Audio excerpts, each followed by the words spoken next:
Je suis ravie de vous retrouver dans cette vidéo où je vais parler d'un sujet qui me tient à cœur. C'est une question qu'on me pose souvent quand je parle de mon métier et que j'explique que j'accompagne des femmes à renouer avec leur féminité. On me demande mais c'est quoi la féminité? Donc c'est un point de vue très personnel, ça n'engage que moi, c'est le fruit de mon expérience et de ce que je peux observer au quotidien avec toutes ces femmes qui viennent à moi. Pour moi, la féminité, c'est quelque chose qu'on ressent à travers son corps, dans ses tripes, au plus profond de soi-même. C'est quelque chose de subtil, d'invisible. Ce n'est pas un concept intellectuel ou autre. C'est vraiment quelque chose qu'on va venir sentir au plus profond de soi et ensuite exprimer à sa manière. Au-delà des signes ostentatoires visibles, de soi-disant une certaine féminité comme une certaine culture la dessine, c'est avant tout soi, avec soi-même et avec son environnement. Qu'est-ce que ça veut dire pour chacune d'être féminine? Qu'est-ce que ça veut dire pour chacune d'être en pleine possession de sa féminité et de ses expressions? Pour moi, aujourd'hui, la féminité, c'est une quête. Parce que, certes, dans notre société, la société occidentale, on a accès à l'éducation, à l'information. On a le droit de se retrouver entre nous, entre femmes, sans mettre en péril notre sécurité. On a le droit de s'habiller comme on le souhaite. On a le droit d'aimer qui nous avons envie. On a le droit de choisir notre sexualité. Cependant, ce que j'observe, c'est que c'est pas si clair que ça pour beaucoup de femmes et que beaucoup de femmes ont des freins à exprimer leur féminité. Et ça, c'est quelque chose qui va vraiment venir parler de choses inconscientes, de barrages, de limites, de croyances qui ont conditionné certaines choses et qui empêchent une certaine forme d'expression de féminité. Ça peut s'expliquer par plein de choses et c'est pas le but de cette vidéo. En revanche, c'est pour expliquer que la féminité, c'est vraiment quelque chose qu'on ressent dans le plus profond de soi. C'est une manière d'exprimer pleinement notre sexualité, nos désirs, notre sensualité. C'est une manière de bouger son corps, c'est une manière d'être en relation avec les autres, avec le monde. C'est très personnel et en même temps, c'est quelque chose, malgré tout, que je trouve de commun aux femmes. Et que très souvent, ce que j'entends, ce sont des femmes qui, quand elles s'interrogent sur leur féminité, elles s'interrogent sur la manière dont elles vivent leur sexualité, la manière dont elles s'habillent, la manière dont elles se vivent, dont elles s'expriment, dont elles osent s'exposer au monde.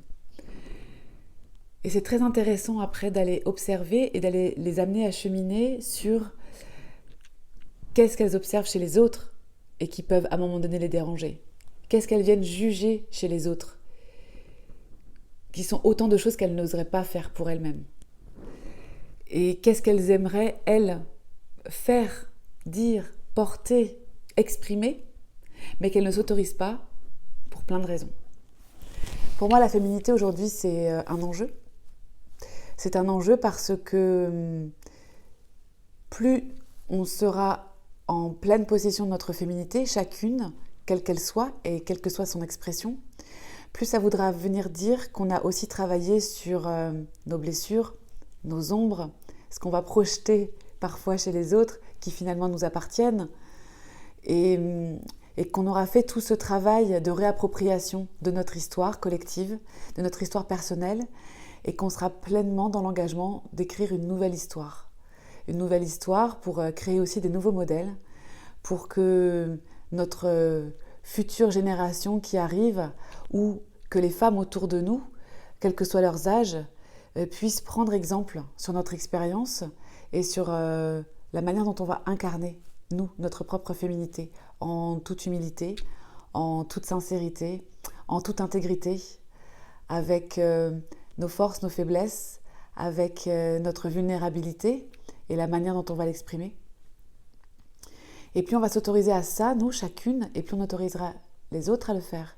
Et plus, parallèlement et intrinsèquement, on autorisera aussi les hommes à pouvoir explorer leur masculinité, et à pouvoir l'explorer pleinement et l'assumer pleinement dans toutes ses facettes et à pouvoir rentrer dans ce jeu de relations homme-femme, de communication homme-femme, qu'elle soit au sein d'un couple, au sein d'une famille, au sein d'une fratrie, au sein d'une relation amicale, peu importe.